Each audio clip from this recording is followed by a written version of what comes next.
আসসালামু আলাইকুম সবাইকে। কি অবস্থা সবার? কমেন্টে জানিও তো। আচ্ছা, আমরা পরিপাক শোষণের প্রায় শেষ লেকচারে আছি। আমরা পরিপাকের পরিপাক অংশগুলো শেষ করেছি এবং শোষণের যে অংশটা ছিল সেটা আমরা গত লেকচারে শেষ করে দিয়েছি। আজকে আমরা এই অধ্যায়ে কিছু আনুষঙ্গিক বিষয় আছে যেগুলো না জানলে না আমাদের কিন্তু জানা উচিত বা আমাদের জানা প্রয়োজন, সেই বিষয়ে আলোচনা করব। তবে একটা বিষয় আপনি একটু মাথায় রাখবেন। আচ্ছা দেখেন তো, আমাদের ফ্যামিলিতে যারা বড় ভাই হয় বা বড় বোন হয় বা এক কথায় আমাদের ফ্যামিলিতে যারা বড় হয় তাদের কিছু ভূমিকা থাকে না, বলো, তাই না? তারা আমাদের অনেক দূরে হেল্প করে, আমাদের পরামর্শ দেয়, সব মিলে তাদের অনেক ভূমিকা থাকে, রাইট? আমাদের যে পুরো যে আমরা পরিপাক শুনে বললাম না, পুরো দেহের মধ্যে সবচেয়ে বড় অর্গান ছিল আমাদের যকৃৎ। সবচেয়ে বড় গ্রন্থি কি ছিল? যকৃৎ। তাহলে যকৃতের একটা ভূমিকা আছে না, একটা কাজ আছে না? আবার আমাদের দেখবেন সবার বড় মানে কি, আমাদের বাবা থাকে সবার বড় বা বড় ভাই, তারা কি করে আমাদের জন্য অনেক কিছু সঞ্চয় করে রাখে। কেন রাখে? যাতে আমার এই ছেলেটা ভালো করে চলতে পারে, আমি যাওয়ার পর সেগুলো কাজে লাগাতে পারে। বড় ভাইয়েরা সুন্দর করে জিনিসপত্র গুছাই দিয়ে কিছু সঞ্চয় করে রাখে, যাতে আমার ছোট ভাইয়েরা সেগুলো ব্যবহার করতে পারে, কোন ধরনের অভাব অনটনের সাথে না পড়ে, রাইট? আবার আবার দেখবেন বড় ভাইয়েরা বা বাবারা যারা বড় হয়, তারা আমাদের জন্য অনেক কাজ করে থাকে, মানে আমাদের জন্য অনেক বিপাকীয় অবস্থায় পড়তে হয়, মানে অনেক বিপদ আপদে তারাই কিন্তু শেষ পর্যন্ত সেগুলো হ্যান্ডেল করে, রাইট? তার মানে বুঝে গেল আমাদের পেটের ভিতর যে এত বড় একটা অর্গান যকৃৎ, তার কি কোনো ভূমিকা নাই আমাদের কাছে? বা সে কি আমাদের জন্য কিছু সঞ্চয় করে না? সে কি আমাদের জন্য কিছু বিপাক বিপাক করে না? ইত্যাদি। এই যে সব আলোচনা না, এগুলো আজকে আমরা মূলত পড়বো। এগুলো আপনাদের সৃজনশীলের 4 মার্কের জন্য আসছে, মানে 4 নাম্বার প্রশ্নে আসে। যেমন 3 নম্বরে আসতে পারে, ওই যে আমরা পড়েছিলাম না, যকৃতের একটা গঠন কি কি নিয়ে গঠিত, ওটার মধ্যে কি কি আছে, এটা আসতে পারে 3 মার্কের। 4 মার্কে আসতে পারে যে উক্ত বা উপরোক্ত অঙ্গের সঞ্চয় ভূমিকা লিখো বা বিপাকীয় ভূমিকা লিখো ইত্যাদি, বা হরমোনের পরিপাকীয় হরমোনের ভূমিকা লিখো ইত্যাদি, এগুলো আসতে পারে। আর আজকে আমরা মেইনলি 3টা টপিক নিয়ে আলোচনা করবো এবং এর মধ্যে আমরা মোটামুটি একটা সমাপ্ত ঘোষণা করে দেবো, ঠিক আছে? এটা হচ্ছে যকৃতের একটা পর্ব, আমরা যকৃতের সঞ্চয় ভূমিকা, মানে যেহেতু সবচেয়ে বড় অর্গান, সে আমাদের জন্য কি কি সঞ্চয় করে বা কিভাবে সঞ্চয় করে আমাদেরকে সহযোগিতা করে। এবং যকৃতের বিপাকীয় ভূমিকা, মানে সে অ্যাকচুয়ালি কিভাবে কাজগুলো করে। বিপাক মানে কি? ঘটানো, ঘটনা ঘটানো, মানে একটা কাহিনী কিভাবে ঘটলো সেটাকে আমরা বলি বিপাক। বিপাকীয় ভূমিকা, সে কিভাবে সেগুলা মানে হ্যান্ডেল করে, নিয়ন্ত্রণ করে। এবং আমরা দেখবো পরিপাকের মধ্যে যে আমরা হরমোন বললাম, যে হরমোন হরমোন কিছু হইলে যে ওর হরমোনে লাফাইছে না, ওর হরমোন একটু বেশি হয়েছে, ওর হরমোন একটু কম, তাই না? তাহলে হরমোনের ভূমিকাটা আমাদের দেহে কতটুকু, সেই নিয়ে আমরা আলোচনা করবো। মেনলি আজকে আমরা এই 3টা নিয়ে আলোচনা করবো, ঠিক আছে? আচ্ছা, আমরা শুরুতেই পড়বো যকৃতের সঞ্চয় ভূমিকা। শুরুতে কি করবো আমরা? যকৃতের সঞ্চয় ভূমিকা, মানে কিভাবে যকৃৎ আমাদের দেহে কিছু পদার্থ সঞ্চয় করে রাখে, ঠিক আছে? শুরুতেই বলি, এই যে আমাদের দেহ, আমরা যাই খাই না কেন, আমরা কি বলেছিলাম, আমাদের বডি সেটাকে গ্লুকোজ হিসেবে কাউন্ট করে বা দেহের ভিতর রাখে। তাহলে ধরো আপনি, সাপোজ ধরো আপনি 1 কেজি খাবার খেতে পারেন, কোনো কারণে আপনি 1.5 কেজি খাবার খেয়ে ফেলেছেন, তাহলে কি হইলো? আপনার দেহ 1 কেজি খাবার লাগে, বাকি 1.5 কেজি কি আপনি ওয়াশরুমে ফালাই দিয়ে আসেন? ফালাই দিয়ে আসেন না স্যার, ওইটা আমার দেহের মধ্যেই থাকে। ওইগুলো কই যায় স্যার? এইগুলো সঞ্চয় করে আমাদের যকৃৎ। কিভাবে করে একটু ফলো করো। দেখো, আমরা ফার্স্টে লিখেছি 1 নম্বর কাজ লিখেছি, মানে যকৃতের যে সঞ্চয় ভূমিকা আছে তার মধ্যে 1 নম্বর হচ্ছে গ্লাইকোজেন সঞ্চয়। 1 নম্বর কি স্যার? গ্লাইকোজেন সঞ্চয়। স্যার গ্লাইকোজেন কি, কাকে বলে, কত প্রকারে, কি কি ব্যাখ্যা করো। দাঁড়াও, দুটো দাঁড়া, সবার করো। শুরু থেকে বলছি গ্লাইকোজেন সঞ্চয়। অ্যাকচুয়ালি আমরা যাই খাই দিন শেষে সেটা কি হিসেবে কনভার্ট হয় আমাদের দেহে? গ্লুকোজ হিসেবে। তাহলে আমরা বলো, ধরো আমাদের দেহে সেটা আমরা কি হিসেবে নিলাম? গ্লুকোজ হিসেবে। এটা লিখলাম আমরা গ্লুকোজ হিসেবে। এবার কথা হচ্ছে স্যার, আমাদের দেহে যখন আমরা গ্লুকোজটা খাইলাম, খাওয়ার পর প্রয়োজনের চেয়ে বেশি আমাদের দেহে গ্লুকোজ থাকলো, তার মানে কি? এই মানে গ্লুকোজগুলো কই যায়? এই গ্লুকোজগুলো আমাদের যকৃৎ তার ভিতরে সঞ্চয় করে রাখে। কিভাবে সঞ্চয় করে? অ্যাকচুয়ালি গ্লুকোজ থেকে সে গ্লাইকোজেনে কনভার্ট করে ফেলে। গ্লাইকোজেন কনভার্ট করে, মানে ছিল আমাদের দেহে গ্লুকোজ, সেটা সে গ্লাইকোজেনে রূপান্তর করে যকৃৎ তার ভিতরে সঞ্চয় করে। সেটা কেমনি করলো? এই গ্লাইকোজেন করার ক্ষেত্রে এইখানে সে ইনসুলিন নামক হরমোনের সহযোগিতা নেয়। গ্লুকোজকে গ্লাইকোজেন করতে গেলে এই যকৃৎটা কি করে? ইনসুলিন নামক, ইনসুলিন নামক এটা কি হরমোন, হচ্ছে হরমোন। এই ইনসুলিন নামক এটা হরমোনের সহযোগিতায় সে গ্লাইকোজেনে রূপান্তর করে। আর এই যেটা প্রক্রিয়া ঘটলো না, যে গ্লুকোজকে ইনসুলিনের সহযোগিতায় গ্লাইকোজেন প্রদান। এই টোটাল প্রক্রিয়াটাকে বলা হয় গ্লাইকোজেনেসিস। গ্লাইকোজেনেসিস গ্লাইকোজেনেসিস গ্লাইকোজেনেসিস মনে আছে না? ওই যে আমরা বলেছিলাম সিস মানে উৎপন্ন করা, জেনেসিস মানে উৎপন্ন করা, এই যে কোষ বিভাজন বলেছিলাম, মনে আছে না? মাইটোসিস মানে উৎপন্ন করা, মনে আছে তাই না? আচ্ছা, তাহলে কি বললাম আমরা যে যকৃৎ প্রথম কাজ সে গ্লাইকোজেনটা উৎপন্ন করে। কিভাবে উৎপন্ন করে, সরি গ্লাইকোজেনটা সঞ্চয় করে। কিভাবে সঞ্চয় করে? সে অ্যাকচুয়ালি আমরা যখন দেহের ভিতর গ্লুকোজ হিসেবে তাকে আমাদের সব খাবারগুলা, এই গ্লুকোজ গুলো যখন বাড়তি হয়ে যায়, সেই বাড়তি গ্লুকোজকে এই যকৃৎ ইনসুলিন নামক হরমোনের সহযোগিতায় গ্লাইকোজেনে রূপান্তর করে তার ভিতর সঞ্চয় করে রাখে। আর এই প্রক্রিয়াটিকে বলে গ্লাইকোজেনেসিস। এবার কত হচ্ছে স্যার, এটা সঞ্চয় করে যে রাখলে কখন কাজে লাগে? যখন আমরা ধরো আমরা নর্মালি সকাল 10টায় খাবার খাই, আবার বিকেল 3টায় খাবার খাই। কোনো কারণে আপনি বিকেল 3টায় খাবার খেতে পারলেন না, প্রায় সন্ধ্যা 4টা 5টা 6টা হয়ে গেল, তাহলে এই যে আপনি খাবার খেলেন না, আপনার কিছুক্ষণ যখন সময় আসে তখন একটু ক্ষুধা লাগে, তারপর ঘন্টাখানেক পর ক্ষুধা মিটে যায়, তাই না? ক্ষুধা মিটে গেল কেন? অ্যাকচুয়ালি কাহিনী হচ্ছে এই গ্লাইকোজেনটাকে যকৃৎ আবার গ্লুকোজে কনভার্ট করে আমাদের দেহের ভিতর ছড়িয়ে ছিটিয়ে দেয়। তার মানে বোঝা গেল যকৃৎ আমাদের বিপদের সঙ্গী, রাইট? ওকে, এই গেল গ্লাইকোজেন সঞ্চয়। এবারে যকৃৎ আমাদের রক্ত সঞ্চয় করে রাখে। আমাদের দেহে যখন একটু বেশি রক্ত হয়ে যায় এক্সট্রা, সেই রক্তগুলোও সে সঞ্চয় করে রাখে। যেমন প্রায় সে 1500 মিলিলিটার আমাদের দেহের মধ্যে রক্ত সঞ্চয় করে রাখে। 1500 ঘন সেন্টিমিটার রক্ত সঞ্চয় করে, বা এই 1500 ঘন সেন্টিমিটারকে আবার এরকম লিখতে পারে যে 1500 সিএম কিউব, মানে কিউব মিটার, ঠিক আছে? এভাবে লিখতে পারে। আবার জাস্ট 1500 ঘন সেন্টিমিটার রক্ত এই যকৃৎ তার ভিতরে সঞ্চয় করে রাখে। তার মানে বোঝা গেল যকৃৎ শুধু আমাদের এই যে নর্মাল শুধু বড় অর্গানই না, সে আসলে আমাদের জন্য অনেক কাজ করে। শুধু 2টা কাজ দেখলাম, টোটাল 6টা কাজ করে। এই যকৃৎ অনেকগুলো কাজ করে, মেইনলি 6টা কাজ করে। এই 6টা কাজ দেখবেন। তাহলে 1 নম্বর গেল গ্লাইকোজেন সঞ্চয়, 2 নম্বর গেল রক্ত সঞ্চয়, 2 নম্বরে কি করলো স্যার? আমাদের রক্ত সঞ্চয় করলো। 3 নম্বরে ভিটামিন সঞ্চয়। এই যে আমরা কত রকমের ভিটামিন সমৃদ্ধ খাবার খাই, রাইট? এই ভিটামিন গুলো কই যায় স্যার? ভিটামিন গুলো কই যায়? এই ভিটামিন গুলো তো আমাদের দেহে যায় স্যার। যখন আমরা ভিটামিন একটু বেশি খেয়ে ফেলি, ওই ভিটামিন গুলো কই যায়? ওগুলো আমাদের যকৃতের ভিতর সঞ্চয় করে থাকে। যকৃৎ কিভাবে রাখে? আচ্ছা, আমরা বলেছিলাম গত লেকচারে বলেছিলাম পানিতে দ্রবণীয়, পানিতে দ্রবণীয় ভিটামিন কোনগুলো ছিল? তার আগে বলো তো ভিটামিন কয়টা আছে স্যার? ভিটামিন 6টা। কি কি ছিল sir? Vitamin A, B, C, D, E, K, right? Vitamin A, vitamin B, vitamin C, vitamin D, vitamin A, vitamin K, এই 6টা ছিল না? আমরা বললাম এই 6টার মধ্যে কিছু আছে ভিটামিন পানিতে দ্রবণীয়, আর কিছু ভিটামিন চর্বিতে দ্রবণীয়। আমরা বলেছিলাম পানিতে দ্রবণীয় ভিটামিন ই এবং সি কেমনে বলেছিলাম যে আমরা মনে রাখবো যে পিচ্ছি, মানে পিচ্ছি ছোট ছোট বাচ্চারা না বুঝে গিয়ে পানিতে ঝাঁপ দেয়, মানে আমরা যেটা বলছি পিচ্ছি বা বিচি। আমরা বললাম পানিতে দ্রবণীয় ভিটামিন বি সি হচ্ছে পিচ্ছি। আর আমরা বলেছিলাম যে সিলেট অঞ্চলের ভাষায় আমরা যেটাকে সার বলি, গরু যে সার, বেড়া গরু, সিলেট অঞ্চলের ভাষায় বলে ডেকা। মানে ডেকা কি আপনি পানিতে ঝুলকে নামাতে পারবেন? নামে না, তার মানে সে পানিতেও দ্রবণীয়। তাহলে আমরা বলতে পারি সেটা পানিতে অদ্রবণীয় হচ্ছে আমাদের ডেকা, যেটা পানিতে অদ্রবণীয় সেটা হচ্ছে চর্বিতে দ্রবণীয়। তাহলে চর্বিতে দ্রবণীয় হচ্ছে ভিটামিন ডিই কে, উচ্চারণ করলে আসে ডিই কে, ডেকা। ঠিক আছে, বুঝে গেছে? ভিটামিন ডেকা। অ্যাকচুয়ালি যকৃতের মধ্যে যে পানি আছে না, ওই পানিতে আমাদের ভিটামিন বি এবং সি দ্রবণীয় থাকে, এবং আমাদের যকৃতের মধ্যে যে চর্বি আছে ওই চর্বিগুলোতে ভিটামিন ডিই কে জমা থাকে। এছাড়াও আমাদের দেহের মধ্যে সায়ানোকোবালামিন নামক ভিটামিন এবং ফোলিক অ্যাসিড নামক ভিটামিন, এছাড়াও আরো ইত্যাদি অনেকগুলা ভিটামিন আমাদের যকৃৎ সঞ্চয় করে। স্যার বুঝি নাই? যকৃৎ আমাদের vitamin B, C, D, E, কে, এ এবং সায়ানোকোবালামিন, যেটাকে সংক্ষেপে অনেকে বলে ভিটামিন বি12, ভিটামিন বি12। এছাড়াও ফোলিক অ্যাসিড, যেটাকে আমরা বি9 বলেও আখ্যায়িত করে থাকি। এছাড়াও আরো অনেকগুলা ভিটামিন আছে ইত্যাদি। এই সকল ভিটামিন যকৃৎ তার ভিতর সঞ্চয় করে রাইখা দেয়, ঠিক আছে? যেগুলো আমাদের প্রয়োজন সাপেক্ষে বের হয়। তাকে বোঝা গেছে?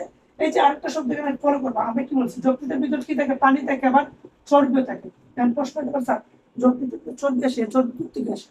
আজকে আমরা দেখাবো, ধৈর্য দেবো, ঠিক আছে? তাহলে কি কি পাইলাম আমরা এই পর্যন্ত? যে যকৃতের সঞ্চয় প্রোগ্রাম 3টা পাইলাম। একটা ছিল গ্লাইকোজেন সঞ্চয়, রক্ত সঞ্চয় এবং ভিটামিন সঞ্চয়, রাইট? এবার আসে 4 নম্বরে। 4 নম্বর হচ্ছে পিত্তরস তৈরি। 4 নম্বর কি স্যার? পিত্তরস সঞ্চয় বা পিত্তরস তৈরি। আমাদের এই যকৃৎ আমাদের দেহে পিত্তরসটা জমা রাখে। কিভাবে রাখে? সুন্দর করে লিখে রাখছি, যকৃতের ডানাংশের নিচে পিত্তথলিতে পিত্তরস জমা থাকে। মনে আছে না, আমরা ডিটেইলস কথা বলেছি কিভাবে পিত্তরস জমা হয়। আমরা বললাম যে যকৃতের সাথে ছোট একটা তলি থাকে যেটাকে আমরা বলি পিত্তথলি, আর এই পিত্তথলিতে পিত্তরস থাকে। পিত্তরসটা মানে তার স্বাদ কেমন, সেটা দেখতে কেমন, তার ক্ষারীয় নাকি অম্লীয়, এসব নিয়ে আমরা ডিটেইলস আলোচনা করেছি। আপনারা আগের এপিসোডে জানেন, রাইট? ওকে, তাহলে আপনারা এতটুকু মনে রাখবেন যে আমাদের যকৃৎ পিত্তরস তৈরি, অর্থাৎ পিত্তরসটা আমাদের সঞ্চয় করি কিভাবে? যকৃতের যে ডানাংশটা পিত্তথলিতে আছে ওই তলিতে সে পিত্তরসগুলো জমা রাখে। এবার আসছে চর্বি ও অ্যামাইনো অ্যাসিড সঞ্চয়। কি বললাম?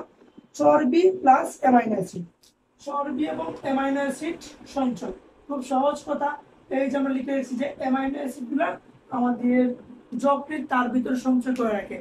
এছাড়াও আমরা বলেছি চর্বি সঞ্চয় রাখে, লিখলাম চর্বি সঞ্চয় রাখে। চর্বি কেমনে সঞ্চয় করে? এই কিছুক্ষণ আগে আমি বলেছিলাম না, আমাদের চর্বি যকৃতের ভেতর চর্বি পাওয়া যায়। অ্যাকচুয়ালি আমরা বললাম যে সকল খাবার আমরা এক্সট্রা খেয়ে ফেলি সেগুলো তো অলরেডি গ্লুকোজের মধ্যে পেটের ভেতর আছে, সেই গ্লুকোজটাকে যকৃৎ গ্লাইকোজেনে রূপান্তর করে জমা রাখে। কি ছিলাম? গ্লুকোজকে সে গ্লাইকোজেনে রূপান্তর করে তার পেটের ভিতর রাখলো, মানে যকৃৎ তার নিজের কাছে জমা রাখলো। কোনো এক কারণে যদি ওই খাবারটাকে গ্লুকোজ গ্লাইকোজেনে রূপান্তর করতে না পারে, এদিকে কথাটা বুঝো, যে খাবারটা খাইলাম অতিরিক্ত যে খাবারটা থাকলো সেটা গ্লুকোজ হিসেবে আছে, আমাদের যকৃৎ সেটাকে কি করেছিল? ইনসুলিন নামক হরমোনের সহযোগিতায় সে গ্লাইকোজেনে রূপান্তর করেছিল, মানে গ্লাইকোজেন হিসেবে সে জমা করে দিচ্ছিল, যেটা আমরা প্রথমে বললাম। যদি কোনো কারণে যকৃৎ ওই গ্লুকোজটাকে মানে ওই যে খাবারটা ওই খাবারটাকে যদি সে গ্লাইকোজেনে রূপান্তর করতে না পারে, তখন সে কি করে? ওই গ্লুকোজটাকে চর্বি আকারে রূপান্তর করে, এবং চর্বি করেই কিন্তু সে জমা রাখে। কি বুঝলেন? তাহলে যকৃৎ কিন্তু আমাদের অনেক রকমের উপকার করে। সে অতিরিক্ত যে গ্লুকোজ মানে যে গ্লুকোজটা আমরা ফার্স্টে খাওয়ার পর থেকে গেল সেগুলো গ্লাইকোজেন রূপান্তর হলো, আর যেগুলা ওই গ্লুকোজের মতো অতিরিক্ত রয়ে গেল মানে গ্লাইকোজেন হয় নাই, তাহলে সেই অতিরিক্ত গ্লুকোজ গুলাকে আমাদের যকৃৎ চর্বিতে রূপান্তর করে জমা রাখে। এবার কিছু মেয়েরা বলবে, স্যার চর্বি তো জমা রাখে ঠিকই স্যার, শুধু আমার হাজবেন্ড আমার মহাশয় জমা রাখতে পারে না। মানে কি জমা রাখতে পারবো? টাকা পয়সা না? এত টাকা পয়সা দিয়ে কি হবে? হ্যাঁ বলো আমার, এত টাকা পয়সা দিয়ে কি হবে? আসলে জমা রাখার বিষয়টা হচ্ছে, যে জমা রাখতে পারে সে এমনিতেই পারে, যে জমা রাখতে পারে না কোন রকমই পারে, রাইট? আর যার সম্পদ হওয়ার কথা তার এমনিতেই হবে, আর যার সম্পদ হওয়ার কথা না সে শত চেষ্টা করলেও হবে না। মানে আপনার ভাগ্যে যা আছে আপনি তাই পাবেন, এটা আপনি বিশ্বাস করেন। বুঝতে পারছো? আর জমা রাখা নিয়ে এটা কথা মনে পড়লো, এই শুনো, এক বউ তার জামাইকে বললো, আচ্ছা তুমি তো প্রত্যেকদিন তো সিগারেট খাও না? বলে হ্যাঁ সিগারেট খাই। তো কি হয়েছে? বলে আচ্ছা কি সিগারেট খাও? বেনসন। আচ্ছা প্রত্যেকটা বেনসন সিগারেটের দাম কত? বলো 15 টাকা। ডেইলি কয় টাকা? বলে এই তো 5-6টা খাই। বলে আচ্ছা ঠিক আছে, ডেইলি তুমি 5টা খাও, তাহলে 5টা বেনসনের দাম কত? বলো 75 টাকা। তাহলে তুমি প্রত্যেক দিন যদি 75 টাকা করে খাও, প্রত্যেক বছরে কত টাকা খাও? বলে 27,000 থেকে 30,000 টাকার মতো শুধু সিগারেটই খায়। তাহলে সিগারেট খাচ্ছ কত বছর ধরে? সে বললো সেই তো 17-18 বছর থেকে আছি। এখন তোমার বয়স কত? 35। তাহলে তুমি গত 15 বছর থেকে সিগারেট খাচ্ছ টানা 5টা 6টা করে। দেখো এসব করে প্রায় এই 15 বছরে তুমি প্রায় 40 লাখ টাকার সিগারেট খেয়ে ফেলছো। জামাই বলে ও ঠিকই তো বলছো, হিসাব তো ভালোই। এবার চিন্তা করো, বউ বলতেছে এখন চিন্তা করো, যদি আপনি ওই সিগারেটটা না খেতেন তাহলে আজকে তোমার একটা ভিআইপি কার্ড থাকতো, মিনিমাম এলিয়েন একটা কার্ড থাকতো, রাইট? জামাই মাথায় সত্যি তো কথা। সে বললো আচ্ছা আচ্ছা ঠিক আছে, আমি তো সিগারেট খাইলাম এই জন্য আমার কার্ড নেই। আচ্ছা আপনি কি সিগারেট খান? বউকে জিজ্ঞেস করছি তুমি কি সিগারেট খাও? বলে না আমি সিগারেট খাই না। তাহলে তোমার কার কোথায়? সিগারেট খাও না, তাহলে তোমার এলিয়েন কার কই? মানে মূলত কথা হচ্ছে, যার হওয়ার এমনিতে হবে, আর যার হওয়ার না সে শত চেষ্টা করলেও হবে। কথা কি ক্লিয়ার নাকি ভেজাল আছে? হ্যাঁ, আরেকটা বিষয় শোনো, এই পোলা পাই, তোমরা যারা সিগারেট খাও তাদের উদ্দেশ্যে বলি, যারা সিগারেট খায় তাদের কিন্তু একটা উপকারিতা আছে। কি স্যার? তারা কখনো অতি সহজে বৃদ্ধ হয় না, তারা কোনো বুইরা হয় না, তারা তাজা তাজা টাটকা থাকে। ও স্যার কি বললেন স্যার? হ্যাঁ, সিগারেট খেলে মানুষ বুড়ো হয় না। জিজ্ঞেস করে কেন কেন? কারণ হচ্ছে সিগারেট খেলে তো সব বুইরা হওয়ার আগে মারা যায়, সব বুইরা হবে কেমন? হুম? আচ্ছা ঠিক আছে, আমরা এই বিষয়ে কথা না বলে আমরা যেখানে ছিলাম চর্বি এবং অ্যামাইনো অ্যাসিড, আমরা বলেছিলাম অতিরিক্ত গ্লুকোজটাকে সে চর্বিতে রূপান্তর করে রাখে, এছাড়াও অ্যামাইনো অ্যাসিড গুলো জমা রাখে। আর এই যে চর্বিগুলো আছে না, এই চর্বিগুলাকে প্রয়োজনের সাপেক্ষে, এই চর্বিগুলাকে প্রয়োজনের সাপেক্ষে গ্লুকোজ হিসেবে আবার যকৃৎ ব্যবহার করে। বুঝা গেছে? যারা অত্যাধিক ফ্যাট তাদেরকে কি বলে ডক্টর, যে আপনারা খাবার কম খান। ওরা বলে খাবার কম খেলে মানুষ বাঁচবে কেমন? আসলে অ্যাকচুয়ালি খাবার কম খেলে মানুষ বাঁচে কেন? ওই যে তার ফ্যাট গুলো আছে না, চর্বি গুলো আছে না, এই চর্বি গুলা কোথায় আছে জমা? যকৃতে। যকৃত থেকে একটু একটু করে চর্বি কেটে কেটে কেটে কেটে কমে কমে এসে ব্যবহার হয়। তাহলে বোঝা গেল যকৃৎ আমাদের এক নম্বর হচ্ছে গ্লুকোজকে গ্লাইকোজেনে রূপান্তর করে রাখতে পারে, আবার এই গ্লুকোজকে সে চর্বিতে রূপান্তর করে রাখতে পারে। সর্বশেষ আছে আমাদের মিনারেল সঞ্চয়। আমাদের যকৃৎ সর্বশেষ 6 নাম্বার মিনারেল সঞ্চয় করে। মিনারেল সঞ্চয় মানে হচ্ছে আয়রন, তারপর পটাশিয়াম, এগুলা। ঠিক আছে, মানে আমরা বুঝতে চাচ্ছি যে আয়রন আছে না, Fe, আয়রন এবং পটাশিয়াম এগুলো সঞ্চয় করে। এই আয়রনের বিষয়ে একটা এক্সট্রা ইনফরমেশন মনে রাখবো। আয়রন মানে কি? হিম। হিম মানে লৌহ না, একটু এক্সট্রা ইনফরমেশন মনে রাখবো যে আয়রনটা হচ্ছে হিমের লৌহটা ফেরিটিনিন হিসেবে জমা থাকে। আমাদের দেহে আমরা যাই খাই না কেন, মিনারেল জাতীয় সেগুলা আয়রন পটাশিয়াম যাই খাই না কেন সঞ্চয় করে ঠিকই, বাট এই আয়রনটা আমাদের দেহে ডিরেক্টলি আমরা পাবো না। আমরা কি পাবো? আমরা পাবো ফেরিটিন নামক একটা এলিমেন্টস পাবো, যেটা অ্যাকচুয়ালি হচ্ছে আমাদের হিমের লৌহ, অর্থাৎ আয়রনের একটা অংশ, যেটাকে আমরা বলি ফেরিটিন হিসেবে জমা থাকে। অনেক জায়গায় ফেরিটিনও লেখা থাকে, অনেক জায়গায় ফেরিটিনও লেখা থাকে, যে কোনো একটা লিখলেই চলবে। এই ছিল মোটামুটি আমাদের যকৃতের সঞ্চয় ভূমিকা। তাহলে বুঝে গেল যকৃতের সঞ্চয় ভূমিকা কয়টা? 6টা। কি কি স্যার? আচ্ছা, একসাথে কিভাবে মনে রাখবো স্যার? 6টা তো স্যার একসাথে মনে রাখার একটা ট্রিক্স না দিলে কি হয়? আপনি তো স্যার সবসময় একটা ট্রিক্স দেন। অবশ্যই ট্রিক্স দিব। এবার হচ্ছে মনে রাখবা, জীবন স্যারের এক ফ্রেন্ড, তার নাম হচ্ছে মিনা। জীবন স্যারের এক ক্লাসমেট মিনা, তার একটা শখ, মানে তাদের বাড়িতে অনেকগুলা গাভী আছে। সে কি করে, প্রত্যেক বছর যখন কুরবানিতে আসে না, গাভীগুলা কাটা হয় না, সে প্রত্যেকটা গাভী থেকে ওই গাভীর চর্বি এবং পিত্তগুলা সঞ্চয় করে রাখে। কি বললাম? জীবন স্যারের একটা বান্ধবী আছে মিনা, সে তার তাদের বাড়িতে যে গাভীগুলো আছে জবাই করার পর সেগুলো থেকে সে পিত্ত এবং চর্বিগুলো সঞ্চয় করে। তাহলে এক কথায় আমরা কিভাবে বলতে পারি যে এই যে যকৃতের সঞ্চয় ভূমিকার পাশে লিখে রাখবা মিনা গাভীর চর্বি ও পিত্ত সঞ্চয় করে রাখে। স্যার বুঝি নাই, এদিকে তাকাও।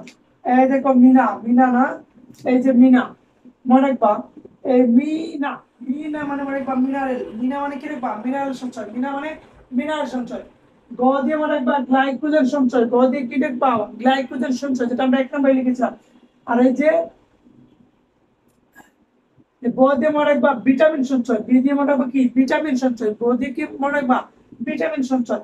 আর চর্বি দিয়ে মনে রাখবা চর্বি এবং অ্যামাইনো অ্যাসিড সঞ্চয়। চর্বি এবং অ্যামাইনো অ্যাসিড সঞ্চয়।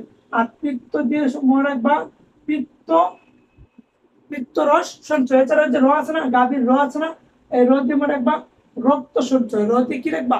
রক্ত সঞ্চয়। তাহলে আমরা কি কি পাইলাম? আমাদের 1 নম্বর ছিল গ্লাইকোজেন সঞ্চয়, এটা গ দিয়ে মনে রাখবা গ্লাইকোজেন সঞ্চয়। 2 নম্বরে কি ছিল স্যার? আমাদের রক্ত সঞ্চয়, রাইট। 2 নম্বর ছিল আমাদের ভিটামিন সঞ্চয়, রক্ত সঞ্চয়। তাহলে এই ছিল 2 নম্বর রক্ত সঞ্চয়। 3 নম্বর ছিল ভিটামিন সঞ্চয়, এই যে 3 নম্বর ভিটামিন সঞ্চয়, বি দিয়ে ভিটামিন সঞ্চয়। 4 নম্বরে কি ছিল স্যার? চর্বি ও পিত্তরস, না পিত্তরস সঞ্চয়। তাহলে এটা ছিল 4 নম্বর পিত্তরস সঞ্চয়। 5 নম্বর ছিল স্যার চর্বি এবং অ্যামাইনো অ্যাসিড সঞ্চয়। এই হচ্ছে 5 নম্বর চর্বি এবং অ্যামাইনো অ্যাসিড সঞ্চয়। আর সর্বশেষ আমরা বলেছিলাম মিনারেল সঞ্চয়, এই যে 6 নম্বর মিনারেল সঞ্চয়। এক লাইনে মনে রাখবা মিনা গাভীর চর্বি ও পিত্ত সঞ্চয় করে। কথা কি ক্লিয়ার নাকি ভেজাল আছে? তাহলে যকৃতের সঞ্চয় ভূমিকা খতম। এবারে সব আমরা করবো যকৃতের বিপাকীয় ভূমিকা। অ্যাকচুয়ালি যকৃৎ কিভাবে মূলত কাজ করে এই সকল প্রক্রিয়াগুলো আমরা করবো। ওকে, যকৃতের বিপাকীয় ভূমিকা বেশ কয়েকটা আছে, আমরা শুরুতেই পড়ি। যকৃতের বিপাকীয় ভূমিকাতে 1 নম্বর মনে রাখবা শর্করা বিভাগ। কি বিভাগ? শর্করা বিভাগ। শর্করা ইংলিশ কি স্যার? কার্বোহাইড্রেট। Carbohydrate, carbohydrate. তাহলে শর্করা বা কার্বোহাইড্রেট বিভাগ। যকৃতে সর্বপ্রথম আমাদের দেহে কি বিপাক করে? বিপাক ওয়ান কাইন্ড অফ ধরতে পারে, বিপাক মানে রান্না করা। ঠিক আছে, তাহলে যকৃৎ আমাদের দেহে শর্করা বিপাক করে বা শর্করা রান্না করে, কার্বোহাইড্রেট রান্না করে বা জমা রাখতে যাই করে, ঠিক আছে। তাহলে শর্করা বিপাক এটা দুইভাবে হতে পারে। এটা মনে আছে না, আমরা কি বলেছিলাম, গ্লাইকোজেন, গ্লুকোজ থেকে গ্লাইকোজেন তৈরি, এটার প্রক্রিয়াকে কি বলেছিলাম, গ্লাইকোজেনেসিস। তাহলে এই যে 1 নম্বর উপর লিখলাম যে গ্লাইকোজেনেসিস আর হচ্ছে গ্লাইকোনিওজেনেসিস, এই দুইটা যকৃৎ বিপাকীয় ভাবে কাজ করে। কি বুঝলেন, গ্লাইকোজেনেসিস এটার মানে কি স্যার, আমরা জানি গ্লুকোজ থেকে ইনসুলিনের সহযোগিতায় যে গ্লাইকোজেন তৈরি হয়, এই প্রক্রিয়াটিকে আমরা বলেছি গ্লাইকোজেনেসিস। এই গ্লুকোজটা কোথা থেকে পাইছি, শর্করা থেকে। এই দেখো গ্লুকোজটা কোথা থেকে পাইছি, কার্বোহাইড্রেট থেকে না, তাহলে কার্বোহাইড্রেট থেকে কি পেলাম, গ্লুকোজ, আর ওই গ্লুকোজটা আমরা গ্লাইকোজেন হিসেবে তৈরি হয়েছে, আর এই প্রক্রিয়াটিকে আমরা বলেছি গ্লাইকোজেনেসিস, রাইট। এখন ধরো এই কার্বোহাইড্রেট ছাড়া মানে শর্করা ছাড়া অন্য কোনো কিছু যখন আমরা খাইলাম, সেটা যখন নন কার্বোহাইড্রেট ছিল, মানে যেটা শর্করা না, এটা কি নন কার্বোহাইড্রেট মানে নন শর্করা, মানে শর্করা না, এটা থেকে যে গ্লুকোজ তৈরি হইলো, এই যে তৈরি হলো, এই প্রক্রিয়াটা কি স্যার, আপনি এতক্ষণ শুধু বলতেছেন আমরা যে খাবারগুলো খাইলাম, খাওয়ার পর যেগুলো জিনিস আমাদের দেহে গ্লুকোজ হিসেবে প্রকাশ করলো বা আমরা গ্লুকোজ হিসেবে সেটা নেই, স্যার এই গ্লুকোজটা কিভাবে হইলো বা এই প্রক্রিয়াটার নাম কি। এই যে নন কার্বোহাইড্রেট যেগুলা, নন কার্বোহাইড্রেট থেকে তো আমরা গ্লুকোজ তৈরি হয়, এই গ্লুকোজ গুলার যে তৈরি হইলো, এই প্রক্রিয়ার নাম কি, এই প্রক্রিয়ার নাম হচ্ছে গ্লাইকোনিওজেনেসিস। আগে ছিল কি গ্লাইকোজেনেসিস, এটা হচ্ছে গ্লাইকোনিওজেনেসিস। নিওটা কেন মান করলাম স্যার, মনে রাখবেন নিও মানে নন কার্বোহাইড্রেট, শর্করা থেকে গ্লুকোজ তৈরির প্রক্রিয়া, গ্লুকোজ থেকে গ্লাইকোজেন তৈরির প্রক্রিয়া, এগুলো হচ্ছে গ্লাইকোজেনেসিস। গ্লাইকোনিওজেনেসিস মানে হচ্ছে নন কার্বোহাইড্রেট থেকে গ্লুকোজ তৈরির প্রক্রিয়া। কথা কি ক্লিয়ার? তাহলে শর্করা বিভাগে দুইটা লাইন মনে রাখবেন, একটা হচ্ছে গ্লাইকোজেনেসিস, এটা হচ্ছে গ্লাইকোনিওজেনেসিস, ঠিক আছে। ওকে, এবার আসো সেকেন্ড, প্রোটিন বিভাগ। প্রোটিনের আমরা প্রোটিন কি বলতে পারি স্যার, আমিষ, রাইট। প্রোটিন বা আমিষ, মানে প্রোটিন বা আমিষ বিভাগ, এটা বেশ কিছু স্টেপ আছে এখানে, আমাদের আপনাদের বইয়ে এবং আমাদের বইয়ে 4টা দেওয়া আছে, আমরা 4টাই জানি। Number 1 deamination, number 2 urea, number 3 plasma protein, number 4 hormone সংশ্লেষণ। তাহলে কি কি পেলাম, deamination, urea, plasma protein, hormone. শুরুতে আসে ডিএমিনেশন, খুব সহজে যদি বলে এদিকে এদিকে খুব সহজ যদি বলি, ডিএমিনেশন মানে হচ্ছে আমাদের দেহের মধ্যে যে অ্যামোনিয়া অ্যাসিড গুলো আছে না পাকস্থলীর মধ্যে, এই অ্যামোনিয়া অ্যাসিড গুলো যখন সব জায়গায় থাকে না, আমরা যকৃত অ্যামোনিয়া অ্যাসিড গুলো আছে, এই অ্যামোনিয়া অ্যাসিড গুলোতে মানে অ্যামোনিয়া নামক যে মূলকগুলো আছে একটা একটা করে অপসারণ করার যে প্রক্রিয়া, এই প্রক্রিয়াটাকে বলে ডিএমিনেশন। স্যার বুঝি নাই, এই দেখো কি লিখা আছে, অ্যামিনো অ্যাসিড আছে আমাদের দেহে, অ্যামিনো অ্যাসিড থেকে অ্যামিনো মূলক অপসারণ করার যে প্রক্রিয়া, এই প্রক্রিয়াটাকে ডিএমিনেশন বলে। মানে ধরো আমাদের দেহের মধ্যে একটা অ্যামিনো অ্যাসিড আছে, ওই অ্যামিনো অ্যাসিড থেকে কিছু অ্যামিনো মূলক অপসারণ করার যে প্রক্রিয়া, ওই প্রক্রিয়ার নাম হচ্ছে ডিএমিনেশন। তাহলে ডিএমিনেশন, সাপোজ আমাদের দেহে ছিল অ্যামিনো অ্যাসিড, আমরা যেটা অ্যামিনো মূলক মানে কি, NH2, রাইট, বন NH2। তাহলে অ্যামিনো অ্যাসিড থেকে এটা NH2 গেলে কি থাকে স্যার, অ্যামোনিয়া মানে কি থাকে আমাদের দেহে, NH3। তাহলে এই যে আমরা লিখলাম যে অ্যামিনো অ্যাসিড থেকে অ্যামিনো মূলক অপসারণ করার প্রক্রিয়াকে বলে ডিএমিনেশন। আর এই প্রক্রিয়ার কারণে মানে এর ফলে আমাদের দেহে অ্যামোনিয়া উৎপন্ন হয়, তাহলে NH3 বা অ্যামোনিয়া উৎপন্ন হয়। তাহলে বোঝা গেছে আমাদের এই প্রোটিন বিভাগে আমিষের কারণে আমাদের দেহে ডিএমিনেশন ঘটে। আর ডিএমিনেশনটা অ্যাকচুয়ালি কি, আমাদের দেহে যে অ্যামিনো অ্যাসিড আছে সেখান থেকে একটা বা একাধিক অ্যামিনো মূলক সরে যায়, ফলে এই প্রক্রিয়াটাকে আমরা বলেছি ডিএমিনেশন। আর এর ফলে আমাদের দেহে অ্যামোনিয়া তৈরি হয় বা অ্যামোনিয়া উৎপন্ন হয়। এবার কথা হচ্ছে ইউরিয়া। এই যে আমাদের দেহে অ্যামোনিয়া উৎপন্ন হইলো না, এই অ্যামোনিয়ার সাথে কার্বন ডাই অক্সাইড যুক্ত হয়। ইউরিয়াটা কেমনে তৈরি হয়, এই প্রোটিনের কারণে, প্রোটিন বিপাকের ফলে আমাদের দেহে ইউরিয়া তৈরি হয়। তাহলে কেমনে তৈরি হলো, এই যে অ্যামোনিয়া আছে না, অ্যামোনিয়ার সাথে কার্বন ডাই অক্সাইড যুক্ত হয়ে ইউরিয়া উৎপন্ন করে। স্যার এটা কেমনে তৈরি করলো, এটা তৈরি করার প্রক্রিয়াটাকে বলে অর্নিথিন চক্র। কি স্যার, অর্নিথিন চক্র। তাহলে কি বুঝলেন আপনি, ও স্যার ইউরিয়াটা অ্যাকচুয়ালি আমাদের দেহে যে ডিএমিনেশনের মাধ্যমে অ্যামোনিয়া পাইলাম, এই অ্যামোনিয়ার সাথে কার্বন ডাই অক্সাইড যুক্ত হয়ে ইউরিয়া গঠন করে। আর এই যে যুক্ত হয়ে যে ইউরিয়া গঠন করলো, টোটাল যে প্রক্রিয়াটা এটা চক্রের মাধ্যমে ঘটে। এই চক্রটার নাম হচ্ছে অর্নিথিন চক্র। ও স্যার অর্নিথিন চক্র কি, কাকে বলে, কত প্রকার, কি কি ব্যাখ্যা সহ বলেন, উল্টাপাল্টা প্রশ্ন করে না, ঠিক আছে। জাস্ট এই ওয়ার্ডটা মনে রাখবেন। অর্নিথিন চক্র সম্পর্কে আপনাদের কেমিস্ট্রিতে ছোট করে একটা জিনিস আছে, আবার এই উদ্ভিদ সাহিত্যে আলকিফেরা এসেছে, সেখানে আমরা জানবো। ঠিক আছে, সব উল্টা পাল্টা প্রশ্ন করতে যাবো না, বুঝে গেছে? উল্টা পাল্টা প্রশ্ন করলে কিন্তু উল্টা পাল্টা আনসারই আসবে। জাস্ট এতটুকু মনে রাখো যে অ্যামোনিয়ার সাথে কার্বন ডাইঅক্সাইড মিলে অর্নিথিন চক্রের মাধ্যমে ইউরিয়া গঠন করে। বুঝা গেছে? আচ্ছা শুনো, এক লোক স্কুল পরিদর্শনে গেছে, তো একটু ভাবসাব আছে না, মানে হুদাই উল্টা পাল্টা মাসকে প্রশ্ন করে। তো স্কুলে যাওয়ার পর বাচ্চাদেরকে বলতেছে, আচ্ছা শুনো সবাই মনোযোগ সহকারে শুনতেছি, এই শোনো বাচ্চারা, আমি যখন সকাল 9টা বাজে তখন আমি ঘুম থেকে উঠলাম, উঠার পর ফ্রেশ ট্রেশ হয়ে খাওয়া দাওয়া করে সকাল 10টা বেজে গেল। সকাল 10টা থেকে আমি আমার অফিসে গেলাম সকাল 11টায়। তারপর অফিস 2 ঘন্টা করলাম, 11টা 12টা পর্যন্ত। আর এই 12টার পর 11টার সময় গেলাম, 1টা পর্যন্ত অফিস করলাম। 1টার পর আমি ওই অফিস থেকে তোমাদের স্কুলে চলে আসলাম। আসার পর এখন বেলা বেজে গেল 2টা। এবার তোমাদের কাছে আমার প্রশ্ন হচ্ছে, বলো তো আমার বয়স কত? পোলাপান সব কয়টা? সে বাসাতেই বেরোলো সকাল 10টায়, অফিস করলো 1টা পর্যন্ত, তারপর আমাদের এখানে আসলো 2টা হয়ে গেল। তার বয়স কত? এটার সাথে এটা কি সম্পর্ক? পিছন দিক দিয়ে লিজেন্ড আমাদের ব্যাক বেঞ্চার আছে না, কিছু পারুক আর না পারুক, বেদুরা আনসার দিতে পারে। সে পিছন দিকে হাত তুলছে, বলছে স্যার আমি বলতে পারবো। বলে বলো কত আমার বয়স কত? সে একটা অনুমান কইরা সে বলছে, আচ্ছা স্যার আপনার বয়স তো 60। ও বলতেছে কি রে, আমার বয়স তো 55। ও কেমনে বুঝলো 60? মানে পুরো কাছাকাছি চলে গেল। জিজ্ঞেস করলো, আচ্ছা বলো কেমনে বললাম, বা আমার বয়স 60 কেমনে হলো, এটা ব্যাখ্যা দাও তো। তো ছোট মানুষ তো বলতে, স্যার আমাদের এলাকায় মানে আমার পাশের বাড়িতে আমার এক আঙ্কেল আছে, সে আধ পাগল, মানে মানে কিছু বুঝে কিছু না, তার বয়স হচ্ছে 30। আর আপনি যেহেতু এইরকমের প্রশ্ন করলেন, সেই হিসেবে তো আপনার বয়স 60ই হওয়ার কথা, বুঝেন নাই? মানে আপনার বয়স 60 হওয়ার কথা। যা বুঝতে পারছেন বুঝতে পারছেন। অর্নিথিন চক্র, যে অর্নিথিন চক্র, এটা নিয়ে ফালতু প্রশ্ন করে না, আর নাহলে আপনাদের বয়সে কিন্তু 60 হবে, আপনাদেরকে পাবনা করা দিবে। আমরা অর্নিথিন চক্র সম্পর্কে আলোচনা করবো।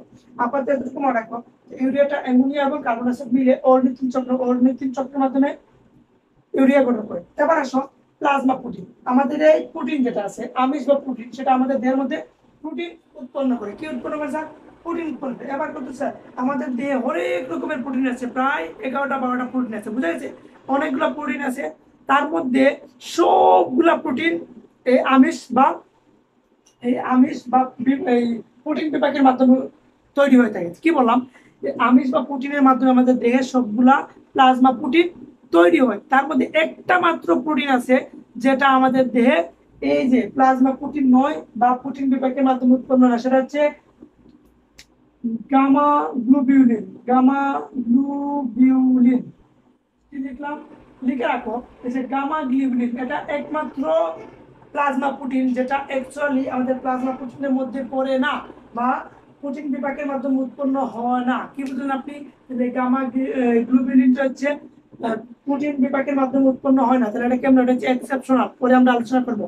এতটুকু মনে রাখবো যে প্লাজমা প্রোটিন গুলা সবগুলো আমাদের প্রোটিন বিপাকের মাধ্যমে প্লাজমা প্রোটিন উৎপন্ন হয়। প্লাজমা প্রোটিন স্যার কতগুলা, বা সেগুলোর নাম কি? অনেকগুলো আছে, জাস্ট আপনার 4টা প্লাজমা প্রোটিনের নাম মনে রাখবেন। কয়টা প্লাজমা প্রোটিন? আপনারা 4টা প্লাজমা প্রোটিনের নাম মনে রাখবেন। কি স্যার? GPA5। কি স্যার GPA5 কি স্যার? আনতেছি। অ্যাকচুয়ালি এই 4টা প্লাজমা প্রোটিনের নাম মনে রাখবেন। কোন কোন 4টা স্যার? একটা হচ্ছে গ্লোবিউলিন, একটা হচ্ছে পুতম্বিন,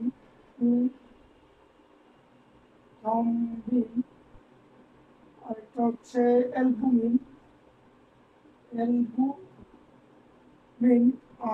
আরেকটা হচ্ছে ফাইব্রিনোজেন,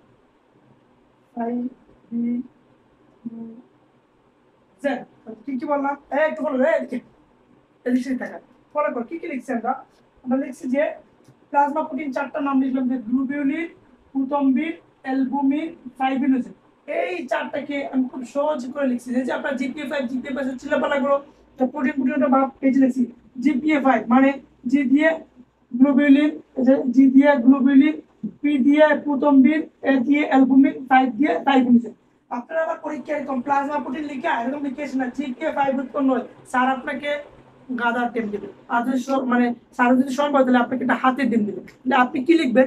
আপনি আবার লিখবেন যে প্লাজমা প্রোটিন, লিখে লিখবেন যে গ্লোবুলিন, পুতম্বিন, অ্যালবুমিন, ফাইব্রিনোজেন ইত্যাদি সব ধরনের প্রোটিন, প্লাজমা প্রোটিন আমাদের এই প্রোটিন বিভাগের মধ্যে উৎপন্ন হয়। শুধুমাত্র এই গামা গ্লোবুলিনটা ছাড়া। কথা কি ক্লিয়ার, বুঝে গেছে? এবার সর্বশেষ হরমোন সংশ্লেষণ। এই প্রোটিন বিপাকের মধ্যে হরমোনটাও বিশ্লেষণ হয় বা হরমোন সংশ্লেষণ হয়। কিভাবে হয় স্যার? আমাদের দেহে যে নিষ্ক্রিয় এনজিওটেনসিনোজেন আছে না, আমাদের দেহের মধ্যে নিষ্ক্রিয় এনজিওটেনসিনোজেন আছে, যেটাকে রেনিন সক্রিয় করে, ফলে আমাদের রক্তের দেহচাপ মানে আমাদের দেহে রক্তচাপ বৃদ্ধি পায়। কি বুঝলেন আপনি? আমাদের দেহে হরমোন সংশ্লেষণ ঘটে, সেটা হচ্ছে প্রোটিন বিপাকের মাধ্যমে। আর হরমোন সংশ্লেষণ মানে অ্যাকচুয়ালি বুঝাতে চাচ্ছি, আমাদের দেহের মধ্যে নিষ্ক্রিয় এনজিওটেনসিনোজেন নামক একটা হরমোন আছে, বা এই হরমোনটাকে রেনিন নামক একটা এনজাইম যেটা সক্রিয় করে, ফলে আমাদের দেহে রক্তচাপ বৃদ্ধি পায়। এই সবকটা কাজ কেমনে হইলো? প্রোটিন বিপাক হইলো। আর প্রোটিন বিপাকটা কিসের মধ্যে হইলো স্যার? যকৃতের মধ্যে হইলো। আর এটা হচ্ছে যকৃতের বিপাকীয় একটা ভূমিকা। বুঝে গেল? এতটুকু বুঝে গেল? এই দুইটা বুঝে গেছে যে শর্করা কিভাবে বিপাক হইলো আর প্রোটিন কিভাবে বিপাক হইলো। বুঝে গেছে রে? স্যার এত পড়াশোনা স্যার, স্যার এগুলো কেমনে স্যার ম্যানেজ করতে স্যার? এগুলো স্যার আমরা বইতে পারতেছি না স্যার, এগুলো স্যার ক্যারি করে আমাদের জন্য কষ্ট হয়ে যাচ্ছে। শুনো বাচ্চান, শুনো, এটা আপনার বর বা যে ক্যারি করে আসলে আপনার কাছে এটা খুব কষ্ট দেওয়ার কথা না। কারণ আল্লাহ খুব সুন্দর করে বলেন যে লা ইউকাল্লিফুল্লাহু নাফসান ইল্লা উসআহা। আল্লাহ সুন্দর করে বলেন যে মানব সন্তানের উপর আমি এমন কোনো বোঝা চাপাই দিই না যেটা সে বয়ে নিতে সক্ষম নয়। তার মানে আল্লাহ আমাদের উপর যাই দিচ্ছেন সবগুলো আমরা বয়ে নিতে সামর্থ্য আছে, এজন্য দিচ্ছেন। আপনি কেন বলেন স্যার এগুলো পারবো কিনা? অবশ্যই আপনি পারবেন, আল্লাহর উপর বিশ্বাস রাখেন, যেটা আপনার সামর্থ্যের ভিতরে, আপনার সাধ্যের ভিতরে। সো আপনি টেনশন করার কিছু নেই। বুঝে গেল? আচ্ছা ঠিক আছে। এবার দেখুন 3 নম্বরে আমরা আসি। 3 নম্বর হচ্ছে লোহিত রক্তকণিকা উৎপাদন এবং ভাঙন। লোহিত রক্তকণিকা উৎপাদন এবং ভাঙন মানে আমরা যখন যকৃতের বিপাকীয় ভূমিকায় যাচ্ছি, দেখা গেল যকৃৎ আমাদের দেহে লোহিত রক্তকণিকাটাকে ভাঙে এবং উৎপাদন করে। স্যার লোহিত রক্তকণিকা কি? রক্ত এবং সঞ্চালন পার্টি আমরা ডিটেইলস আলোচনা করব, টেনশন করার কিছু না। ঠিক আছে? লোহিত রক্তকণিকা সেটা উৎপাদন করে আবার ভাঙবে কিভাবে স্যার?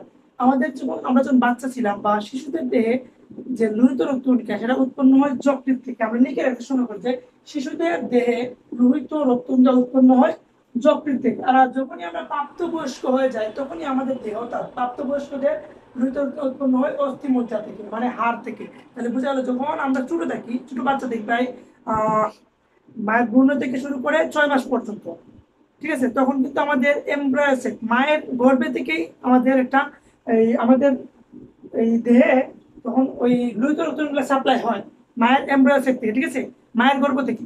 আর আমরা যখন মায়ের গর্ভ থেকে বের হয়ে যাই, সেখান থেকে আমরা পরিণত হওয়ার আগ পর্যন্ত আমাদের যকৃৎ থেকে এই হরমোনগুলো, এই যকৃৎ থেকে আমাদের লোহিত রক্তকণিকা আসে, ঠিক আছে। আর যখন আমরা প্রাপ্তবয়স্ক হয়ে যাই তখন এই লোহিত রক্তকণিকাগুলো আমাদের দেহের হাড় থেকে আসে। হাড় থেকে বলতে অস্থিমজ্জা থেকে আসে। এক কথায় বললে শিশুদের দেহে লোহিত রক্তকণিকা উৎপন্ন হয় যকৃৎ থেকে, আর প্রাপ্তবয়স্কদের দেহে যে লোহিত রক্তকণিকা সেটা আসে অস্থিমজ্জা থেকে। তাহলে বোঝা গেল? এরকম করতে স্যার তাহলে এটা তো উৎপাদন হচ্ছে, তাহলে ভাঙন কেন? যখনই আমাদের দেহে আমরা যখন ছোট ছিলাম যকৃৎ থেকে আমাদের লোহিত রক্তকণিকা উৎপন্ন হতো, কিন্তু যখনই আমরা প্রাপ্তবয়স্ক হয়ে গেলাম এরপর থেকে যকৃৎ ঠিক উল্টা কাজ করে।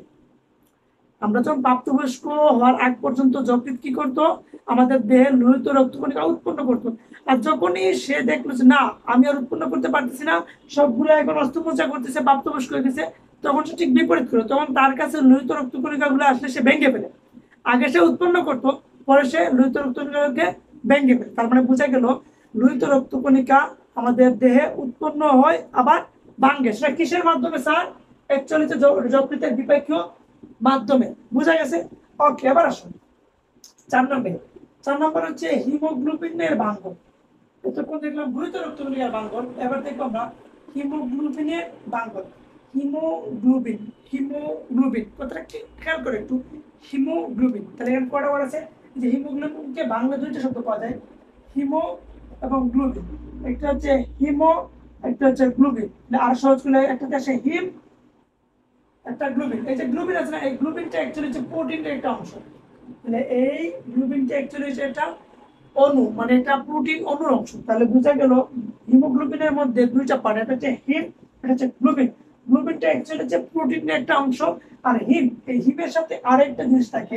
এই হিমটা বলতে আসলে কি বুঝাচ্ছি?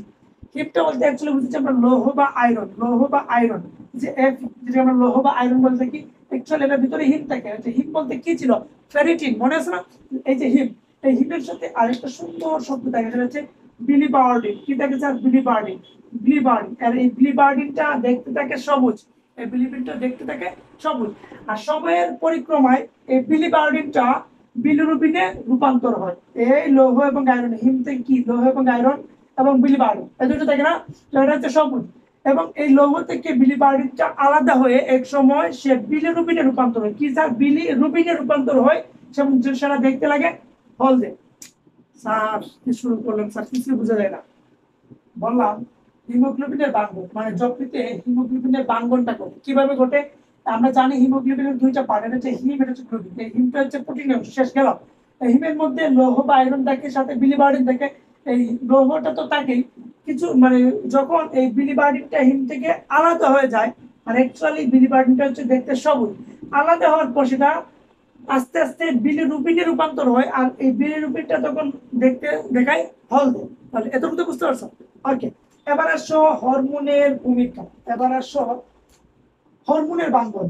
এতক্ষণ দেখলাম লোহিত রক্তকণিকার বাঙ্গন, তারপর দেখলাম হিমোগ্লোবিনের বাঙ্গন, এবার দেখবো আমরা হরমোনের বাঙ্গন। হরমোনের বাঙ্গন বলতে খুবই সহজ বিষয়। এই যে পুরুষদের দেহে কি থাকে? টেস্টোস্টেরন, অ্যালডোস্টেরন, এগুলা কি হয়? দ্রুত ধ্বংস হয়। এগুলা দ্রুত ধ্বংস হয়। তাহলে পুরুষদের দেহে টেস্টোস্টেরন, অ্যালডোস্টেরন এগুলা খুবই দ্রুত ধ্বংস হয়। কিন্তু এই যে ইনসুলিন আছে না, ইনসুলিন, গ্লুকাগন, আন্ত্রিক হরমোন, তারপর স্ত্রীদের যৌন হরমোন, অ্যাড্রেনাল হরমোন, তারপর থাইরক্সিন, এই সকল হরমোন গুলা দ্রুত ধ্বংস হয় না। তাহলে আপনি কি বুঝলেন স্যার? জাস্ট এই দুইটা মনে রাখবেন, টেস্টোস্টেরন এবং অ্যালডোস্টেরন, এই দুটো দ্রুত ধ্বংস হয় না। তার মানে বাকি যেগুলো আছে মুখস্থ করেন আর নাই করেন, বাকিগুলো দ্রুত ধ্বংস হয় না। এই যে ধ্বংস, একটা দ্রুত ধ্বংস হয়, এটা দ্রুত ধ্বংস হয় না। এই যেটা পরিবেশ সৃষ্টি হলো না, মানে একটা দ্রুত ধ্বংস হলো, একটা দ্রুত ধ্বংস হয় না। তাহলে এই দুইটার মধ্যে একটা স্থায়ী একটা পরিবেশ সৃষ্টি হলো না, একটা পরিবেশ সৃষ্টি না। এই পরিবেশটাকে বলে হোমিওস্টেসিস। তাহলে কি বুঝলেন আপনি? এই হরমোনের যে বাঙ্গন, এই বাঙ্গনের যে পরিবেশটা, বাঙ্গনের যে পরিবেশ, এই বাঙ্গনের যে পরিবেশ, এই পরিবেশটাকে হোমিওস্টেসিস বলে। কি বলে? হোমিওস্টেসিস। হোমিওস্টেসিস প্রশ্ন যে আসে হোমিওস্টেসিস কি, তাহলে আমাদের দেহে হরমোন বাঙ্গনের যে স্থায়ী পরিবেশগুলা, সেগুলোকে আমরা হোমিওস্টেসিস বলি। কথা কি ক্লিয়ার? বুঝা গেছে? তাহলে হোমিওস্টেসিস কি? আমাদের দেহে হরমোনের বাঙ্গনের যে স্থায়ী পরিবেশগুলা, সেই পরিবেশ সৃষ্টিকে বলে আমরা হোমিওস্টেসিস। ওকে, ঠিক আছে। এখন দেখো শেষ, আমরা শেষ করে দিব। হচ্ছে যকৃতের বিপাকীয় অম্লকের ক্ষেত্রে বিষ অপসারণ করা। সে আরেকটা কাজ করে, এই যকৃতের বিপাকীয় অম্লকের মধ্যে আমাদের দেহ থেকে বিষটা অপসারণ করে। কিভাবে? যে বিভিন্ন ধরনের, আমরা কি বলেছিলাম মনে আছে? পিত্তটা কি হয়? উৎপত্তিতে হয় না, এটার মধ্যে বেশ কিছু এলিমেন্ট আছে, তার মধ্যে টক্সিন গুলা, বিষগুলো জমা থাকে, যেগুলো আমরা সময় সাপেক্ষে আমাদের দেহ থেকে বের করে দেই যকৃৎ। তার মানে বুঝে গেল যকৃৎ আমাদের দেহ থেকে বিষ অপসারণ করে। নিজের মতো করে সুন্দর করে লিখে দিব। হচ্ছে পিত্ত উৎপাদন। স্যার কিছুক্ষণ আপনি আগে বললেন না যে পিত্ত রস কিভাবে তৈরি হয়? ঠিক আছে, তৈরি হইলো। এখন বলতে স্যার পিত্ত উৎপাদনটা অ্যাকচুয়ালি কিভাবে হয়? মূলত এই পিত্তটা হচ্ছে আমাদের যকৃতের মধ্যে, এই যে হেপাটোসাইট, এটা মনে রাখবা, হেপাটোসাইট। যকৃতের ভিতরে একটা কোষ যেটা হচ্ছে হেপাটোসাইট। এই হেপাটোসাইট কোষটা অবিরাম, মানে বিরতিহীন ভাবেই আমাদের দেহে পিত্ত গঠন করতে থাকে। কোথায় গঠন করতে থাকে? অ্যাকচুয়ালি সেটা হচ্ছে যকৃতে। তাহলে যকৃতের ভিতর যে হেপাটোসাইট কোষটা আছে, এই কোষের ফলে সে অবিরাম শুধু পিত্ত গঠন করতে থাকে। আর যখন সে পিত্ত গঠন করতে থাকে, তা অ্যাকচুয়ালি এসে আমাদের পিত্তথলিতে জমা হয়। বুঝা গেছে?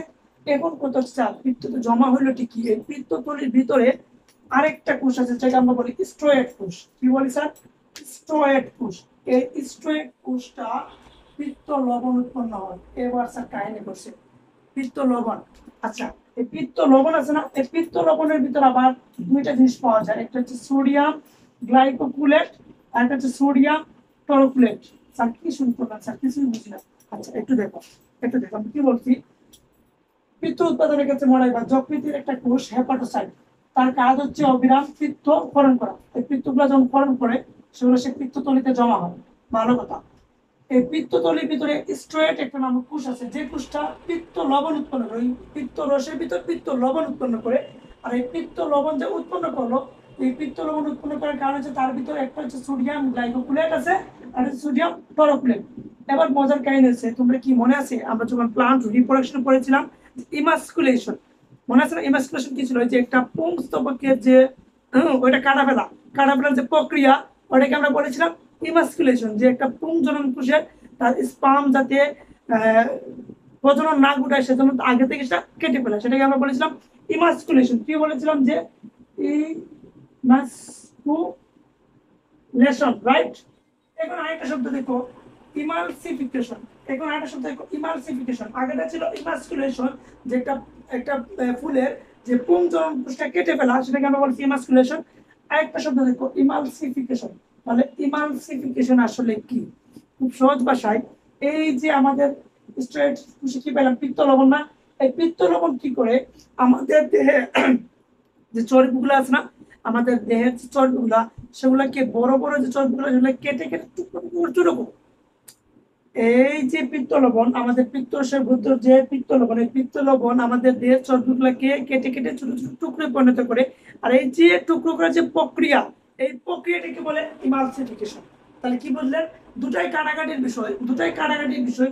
ইমাস্কুলেশনে পুংজনন কাটে, আর ইমালসিফিকেশন আমাদের চর্বি কেটে টুকরো করে। তাহলে কথা কি ক্লিয়ার? বোঝা গেছে। এবার আসো তাপ উৎপাদন। এই যকৃতের বিপাকীয় 9 নম্বরে হচ্ছে আমাদের দেহে তাপ উৎপাদন করে। তাপ উৎপাদন মানে আপনি যে অবস্থাতে থাকেন আপনার দেহের ভিতরে সবসময় তাপ, গরম, তাপ দেহের ভিতরে গরম থাকে। যখন আপনি যত ওই পানির নিচে থাকেন, আপনি যদি হাত কাটে তাহলে আপনার হাত থেকে ব্লাড বেরোবে, দেখবেন ব্লাডটা খুবই গরম। আপনি বলবেন ও স্যার, কেন স্যার? আপনি যদি বরফের মাঝখানে থাকেন তাহলে কি হবে স্যার? অবশ্যই স্যার, আপনার দেহের ভিতরে সবগুলা অর্গান গরম থাকবে না স্যার। যদি স্যার দেহের ভিতরে আমাদের অর্গান গুলা ঠান্ডা হয়ে যায়, তাহলে বেশি কিছু না, আপনি কবরপুর চলে যাবেন। কারণ যখনই কারো বডির ভিতরটা শীতল হয়ে যায়, ঠান্ডা হয়ে যায়, তার মানে সে নাই, কোথায় নাই, দুনিয়াতে নাই, কোথায় আছে? কবরপুরে। তার মানে বোঝা গেল আমাদের দেহ যে অবস্থাতে থাকি, আমরা ঠান্ডাতে থাকি আর গরমে থাকি, আমাদের দেহের ভিতরটা কিন্তু গরম থাকবে, মানে দেহের ভিতর তাপ উৎপন্ন হবে। এটা কে করবে? এই যে যকৃৎ। কিভাবে করবে? তার বিপাকীয় মাধ্যমে। ঠিক আছে, তাহলে তাপ উৎপাদন করে যকৃৎ বিপাকীয় মাধ্যমে। তারপর রক্ত ব্যাকটেরিয়া মুক্ত, এটা হচ্ছে সর্বশেষ। এই যকৃৎ আমাদের দেহকে, এই যকৃৎটা আমাদের দেহকে, দেহের মধ্যে যত রকমের রক্ত আছে সবগুলোকে ব্যাকটেরিয়া মুক্ত রাখে। স্যার কেমনে রাখে? যকৃতের ভিতরে একটা কাফার নামক কোষ আছে। কি স্যার? কাফার নামক কোষ আছে। এই কোষের সাহায্যে যকৃৎ আমাদের দেহের রক্তগুলাকে ব্যাকটেরিয়া মুক্ত রাখে। স্যার কাফার কোষ কি, কাকে বলে, কত প্রকার, কি কি ব্যাখ্যা করুন। আপনি মেডিকেল সেক্টরে আসুন, পিএইচডি করুন, থিসিস করুন, এটা নিয়ে অনার্স করুন, সহজ জানতে পারবেন। আপনার ইন্টারমিডিয়েট লাইফে জাস্ট এই ওয়ার্ডটা লেখা আছে, যকৃতের মধ্যে একটা কাফার কোষ আছে, যেই কোষটা আমাদের দেহের রক্তকে ব্যাকটেরিয়া মুক্ত রাখতে সহায়তা করে। এই ছিল মোটামুটি 10টা আমাদের যকৃতের বিপাকীয় ভূমিকা। আশা করি বুঝা গেছে নাকি? যদি কোনো প্রবলেম থাকলে তাহলে এখনই কমেন্টে জানাও। ওকে, এবারে আমরা শেষ টপিকস আমরা বললাম পরিপাক। পরিপাকের হরমোনের ভূমিকা মানে আমরা যে পরিপাক করলে এখানে অনেকগুলা এনজাইমের হরমোন ছিল, এনজাইমের সহযোগিতা ছিল, হরমোনের সহযোগিতা ছিল। তারপর আমরা যকৃতের ভূমিকা অনেকগুলো দেখলাম। এবার আমরা দেখবো জাস্ট এই হরমোনটা আসলে আমাদের পরিপাকে কি কি ভূমিকা রাখে। অনেকগুলো হরমোন আছে, তার মধ্যে আমরা হাতে গোনা কয়েকটা হরমোন দেখবো। ওই হরমোনগুলোর সঙ্গে আমরা ডিটেলস জানবো না, জাস্ট জানবো যে ওই হরমোনটা কোথা থেকে আসে, এই হরমোনটার কি কোনো অপর নাম আছে, বা এটা আসলে কি করে। দুই একটা লাইন, একটা লাইন পড়বো আমরা ডিটেলস না, জাস্ট খুব সংক্ষেপে পড়বো। ঠিক আছে, এটা সম্পর্কে হরমোন সম্পর্কে পড়তে গেলে আপনাকে পিএইচডি করতে হবে। আপনি জাস্ট আপনার বইয়ে যেগুলো আছে সেগুলো আমরা একটু সামারাইজ করে পড়বো।